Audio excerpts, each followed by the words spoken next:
esto está... La OTAN era el equilibrio al Pacto de Varsovia.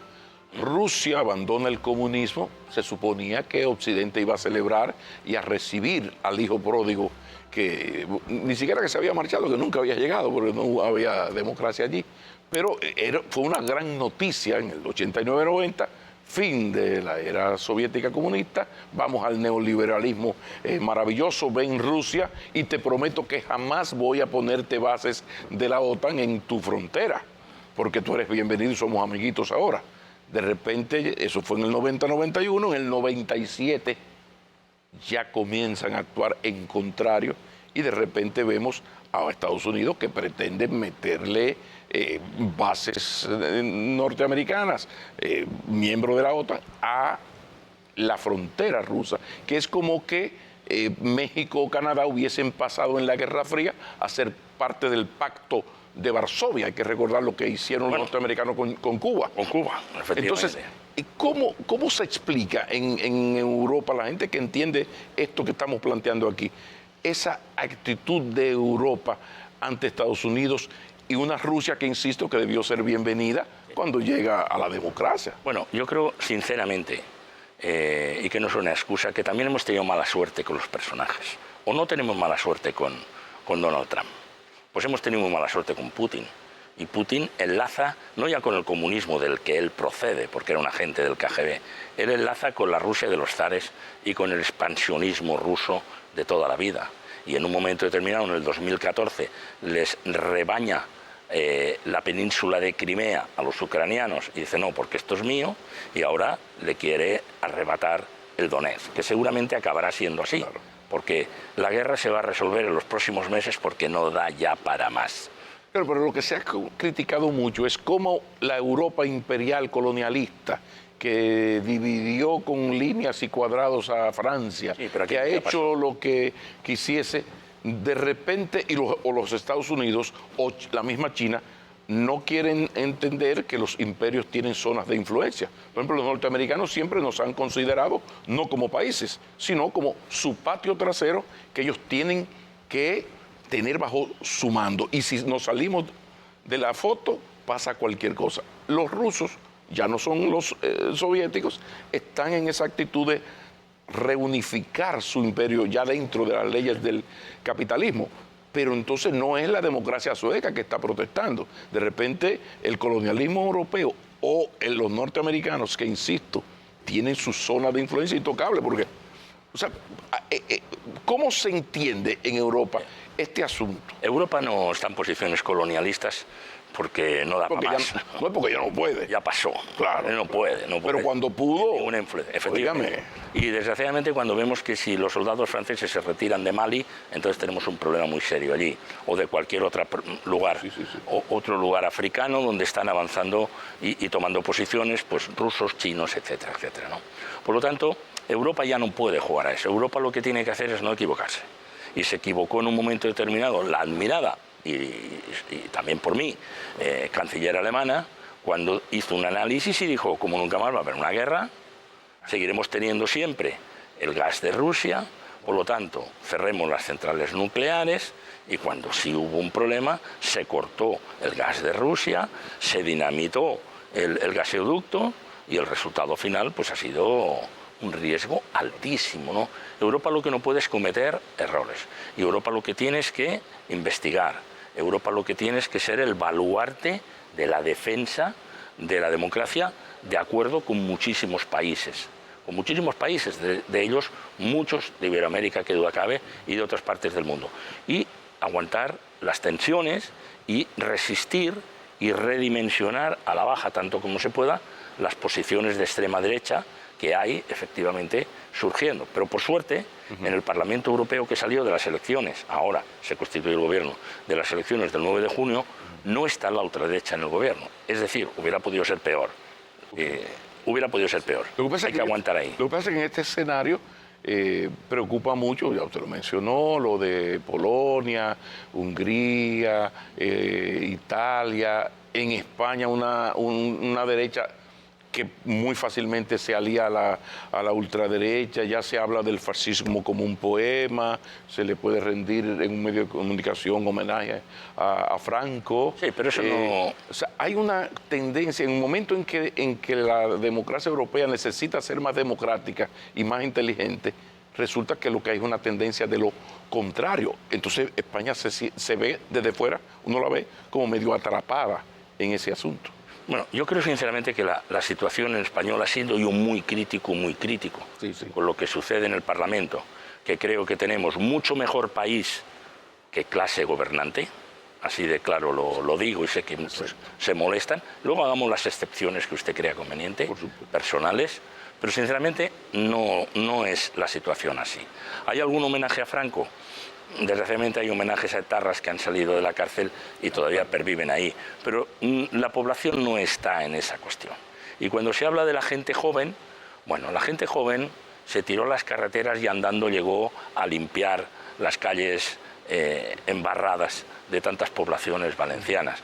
Y la gente joven hay que darle, digamos, una oportunidad también en ese sentido. Es verdad que hay un sector que está simpatizando en un momento determinado. Y que era impensable hace 20 años. No, anotar ahí que era impensable hace 20 años. Un señor que es un youtuber de extrema derecha sacó 3 eurodiputados. Cuidado. O sea, pero es buena esa historia, hay que verla. O sea, soy yo solo.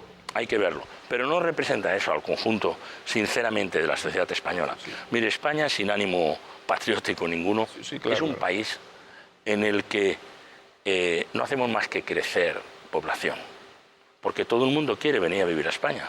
Claro. Porque hay, en este momento, por ejemplo, estamos recibiendo 3 tipos de inmigración. Naturalmente, del que quiere mejorar su vida, como los españoles vinieron a América o como fueron a Alemania, etcétera, ¿no? Y a veces pues sigue habiendo migración. Déjeme llamarle de alguna manera, de las clases trabajadoras que quieren venir a vivir a España, vengan de África, vengan de América o lo que sea. Tenemos una inmigración de ricos. Y lo que era Miami, los capitales de Venezuela, de Panamá, de Colombia y tal, compran y se dispara el precio de la vivienda en el centro de las capitales españolas, particularmente con el barrio de Serrano, el barrio de Salamanca, Serrano, que le llaman la Little Caracas. La Little. Entonces, esto es así. Pero también de profesionales, una tercera emigración, que quieren venir a vivir a España. Yo sigo mucho la política italiana, voy con frecuencia a Italia. En Next Educación tenemos alumnos italianos, además de alumnos dominicanos y de alumnos mexicanos y españoles, por supuesto. Y mire, el Instituto Nacional de Estadística Italiano hace 3 meses dio una encuesta por la cual el 35% de los jóvenes italianos se quieren ir del país. Destino preferente, Estados Unidos. Segundo, Reino Unido empatado con España. Muchos italianos vienen a estudiar a Next para quedarse vivir en España. Y pueden, tranquilamente, porque como somos europeos, yo como español trabajo en Italia y un italiano trabaja en España. Desgraciadamente, para los jóvenes ingleses ya no les pasa eso, porque se salieron de la Unión Europea y tienen que pedir un permiso de trabajo. Pero nosotros tenemos 48 millones, estamos a punto de llegar a 49 millones y cada año subimos por la suma de esas 3 emigraciones. La gente quiere ir ahí porque lo ve un país con futuro, porque necesitamos a los inmigrantes, porque la tasa de reposición es la más baja desde antes desde los momentos más dramáticos de la guerra civil, y porque España es el país más envejecido del mundo después de Japón. Claro. Esto es así. Por lo tanto, yo creo que globalmente considerado, si continúa el crecimiento, nosotros tenemos posibilidades. Y tenemos posibilidades de tener energía propia, porque somos el país que tiene más viento, más sol, y el desarrollo de tecnologías renovables, que además están muy extendidas. Por lo tanto, si tenemos energía, si tenemos fuerza de trabajo, si estamos en un marco democrático, si estamos en Europa, yo quiero decir que en España tenemos problemas, pero hay que digerirlos y hay que afrontarlos. Hay razones históricas que explican lo quejicas que son los españoles, que solamente son superados por nosotros los dominicanos. Me refiero a que yo voy a Centroamérica, tú hablas o a Suramérica, tú hablas con suramericanos, con los centroamericanos, y lo primero que hacen es felicitarte por República Dominicana. Claro. Ellos que tuvieron dictaduras, nosotros desde el 78 estamos ya avanzando, ¿no? ¿Es así? En términos hasta de pobreza, pero nosotros nos quejamos y no miramos, como le digo, a nuestra liga centroamericana del Caribe. Sí, pero cuidado, y excúseme, profesor, pero los españoles, uno va y se reúne con ellos. Yo, a mí, usted lo sabe, que yo le digo, pero vea, que usted no se dan cuenta. ¿De qué te quejas? Usted no se da cuenta de lo que es España, lo cómo ha avanzado en España estos 30 años. Ellos como que no lo saben. Se ve claramente. Por desgracia, los españoles tenemos la autoestima baja. Coño, pero ahorita van a ir a visitar los Pirineos, como se decía antes. Digo, voy a Europa, después de los Pirineos, que comienza después de los Pirineos. Eso es, era antes. ¿De qué se queja usted, no? ¿De qué se queja usted? Bueno, es verdad que eso es una tendencia cultural, pero nadie se quiere ir de España. No, y todos queremos ir, y cada vez que uno puede, cada vez cruza el charco. Pero una crítica quizás España puede hacer más para unificar a Iberoamérica, para asumir ese coliderazgo con otros países de esa región hispanoamericana, llámele como usted quiera. Uno siente como que quizás se puede hacer algo más, porque lo de la cumbre iberoamericana, para lo que alumbra, usted me perdona, profesor, creo que se pudo haber hecho, o se puede hacer mucho más. Se puede hacer mucho más, y además la cumbre iberoamericana la hemos visto languidecer en Quito recientemente, y aunque el rey de España mantuvo su posición y naturalmente fue, etcétera, pero es verdad que unos países por unos motivos, otros países por otros han ido bajando. Pero eso tiene que ver mucho también con la sensibilidad de quien está gobernando en cada momento, ¿no? En la época de Felipe González había una vocación iberoamericana realmente muy alta.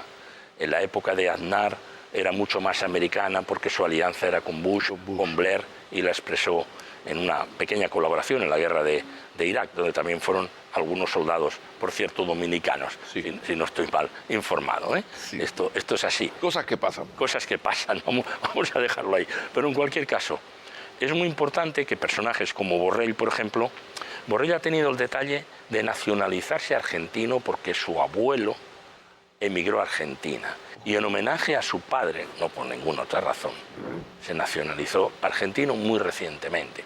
Son gestos para decir, formamos parte de una misma comunidad.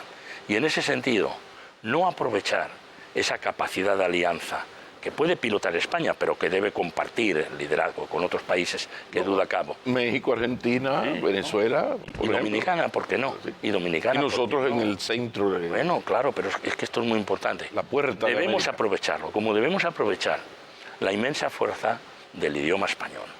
Somos el país más hablado del mundo después del inglés, si exceptuamos el mandarín. Exacto. Evidentemente, ¿no? El chino, ¿no? Pero eso lo tenemos que utilizar porque es un valor cultural, pero es un valor económico, y es un valor también de entendimiento. Claro. Pero en medio de todo esto, y giramos un poco a un gran problema global que nos afecta a todos. República Dominicana, nosotros sí que tenemos un gravísimo problema, pero también lo tiene Europa y lo tiene España, que es el tema de la inmigración, en el sentido de que a veces puede haber un exceso, la capacidad que tenga la sociedad para recibir. ¿Cómo se está trabajando en España? Porque también está el elemento a veces racista, porque ellos, con los ucranianos que llegaron en solidaridad, nadie protestó. Ya con el morenito de Senegal sí hay. O sea, existe la posibilidad de llevar esto a cierta racionalidad, evitando los excesos, profesor. Bueno, España está en primera línea de mar. Uno va a Algeciras, que es la ciudad más septentrional de España, y ve África ahí a 14 kilómetros. No es que dicen, yendo para allí, no, está ahí se ven las montañas.